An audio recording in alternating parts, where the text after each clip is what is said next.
In this video, I'm going to show you the 12 mistakes that all beginners make. I'm going to show you exactly how to fix these mistakes. Once you fix these mistakes, you will improve faster. You will also not sound crap. I've been teaching guitar now for about 14 years, and I see beginners always make the same 12 mistakes repeatedly. So this video will be as a resource for my students, but also for people who are self-taught, who are teaching themselves online. I'm going to walk you through these 12 mistakes and show you exactly how to fix them. Okay.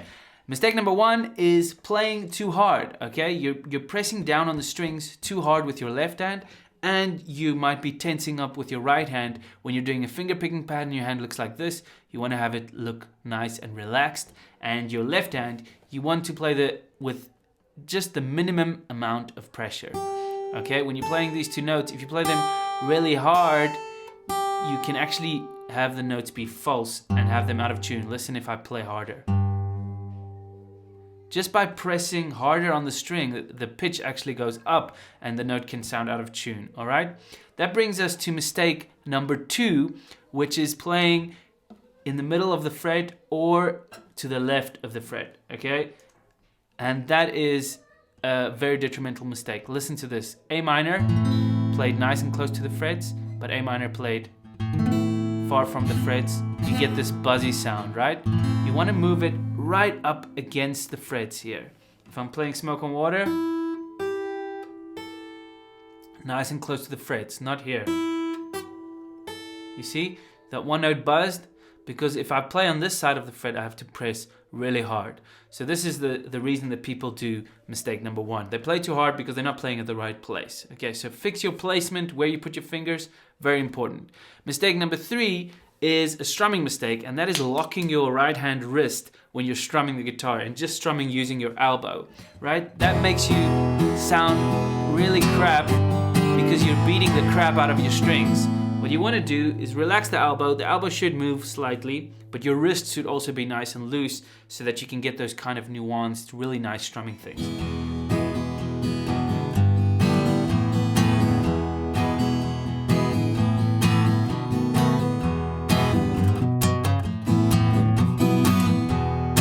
All right, mistake number four is overbending your left hand wrist when you're playing chords, okay? So when you're playing chords or soloing, whatever, the one crap way is they bend up like this. The other way is doing this 90-degree bend like this to get open, nice clean chords. You don't want to do that. What you want is a nice in-between. You want the wrist not to be absolutely straight, but to bend slightly, okay? So if I'm playing a C chord, I don't want to do this, and I also don't want to do this. Right? I want to get some nice in between.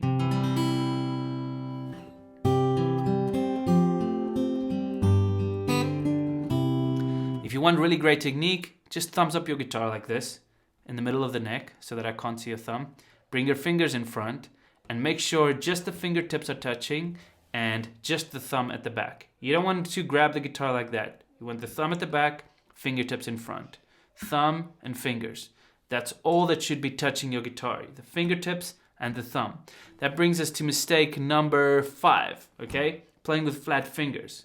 A lot of beginners would play like Twinkle Twinkle Little Star. You don't want to do that. You don't want people to see your nail. You want to play with the tip of the finger. All right, and then tip of the finger. This is especially important when you're playing chords. If you were to flat this finger, you would mute the strings, okay? So play with the fingertips. Very important, play with your fingertips, all right?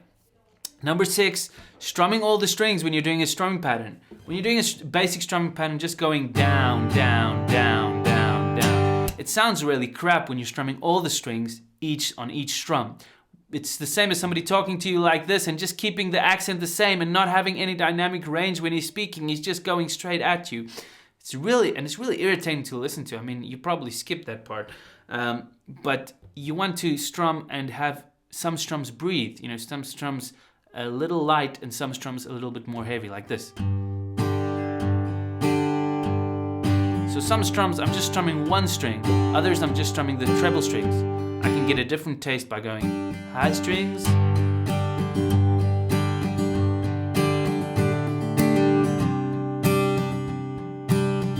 some strums are soft, some strums loud, some strums are just a few strings, others all the strings.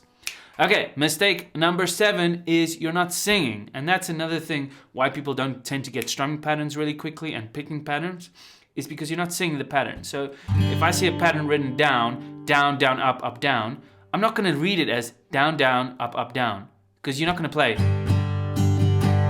You're gonna read it as down, down, up, down, the way the teacher is reading it to you, or the way you hear it in the song, okay? You need to sing the strumming pattern as you were gonna play it. The reason is because your voice is way easier to control than your right hand and your left hand, okay? It's way easier to sing down, down, up, down than to play it. So if you can't sing it, you probably won't be able to play it.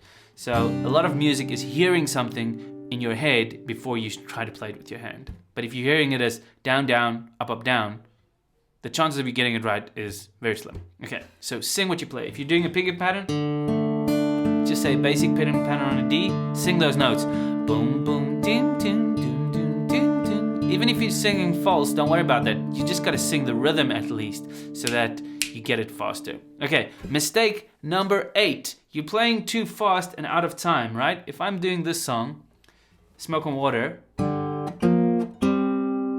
what people tend to do is play the easy parts fast and the hard parts slow. But what you wanna do is slow down everything and prioritize the beat of the song. Prioritize the groove. Rather than play the whole thing slow.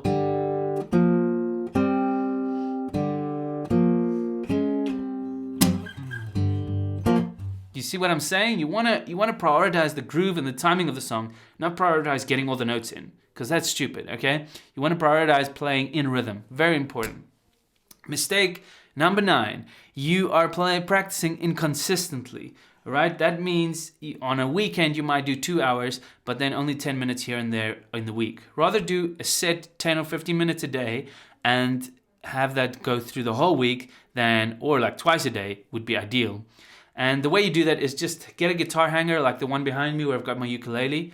You want to have like a hanger or a music stand or a guitar stand where you continually see your guitar and you can just pick it up and just do a quick 5 minutes, okay? Very important. And also have a little bit of a practice schedule going. That's just another tip. I'll do a video with bonus tips. If this video is helping you and you're learning something, please hit the like button and hit the subscribe. I'd really appreciate it. Sometimes people forget, even though they're way into the video, they forget. So, and leave a comment. I would love to hear if I missed some of the mistakes. Okay, number 10 is you're doing 2 hard songs, right? If somebody, like let's say you can play a G, C, and D chord, okay? Learn a bunch of songs using just those 3 chords before you move on to adding like an F chord or an A minor, right? Learn a bunch of songs using those chords. Don't try to jump the gun. I just want to open this little diagram with you quickly. So the guy who's going to improve the fastest with guitar is the guy who's actually going to focus just on the next step, the next step, and the next step. But the guy who's continually trying to stretch himself to do something that's out of reach for him, that's the guy that's going to take longer to improve. Okay, let's move on. Okay, so don't learn hard songs, remember that. Number 11 is, we've got 2 mistakes left. Music theory, right? Learn music theory. People refuse to learn music theory. That's a mistake. I've never seen music theory have a negative impact on somebody's guitar performance. I've got a 50% discount code for my music theory course if you want to check that out. It's usually $100. You can grab it for $50. And yeah, that's the best music course out there. Or you can try something like Justin Guitar's got a good one. Andrew Howe has got a really nice one as well. Paul Davids touches on some music theory concepts for free on his YouTube channel if you want to check that out. Anyway, that's some resources. Number 12 is you're not finishing songs, all right? You're not finishing songs. Now, this can be a mistake, but it can also sometimes be a good thing that you're doing. Let me explain. Wonderwall, most people can play the first riff of Wonderwall, but can't do the pre-chorus and the chorus, okay?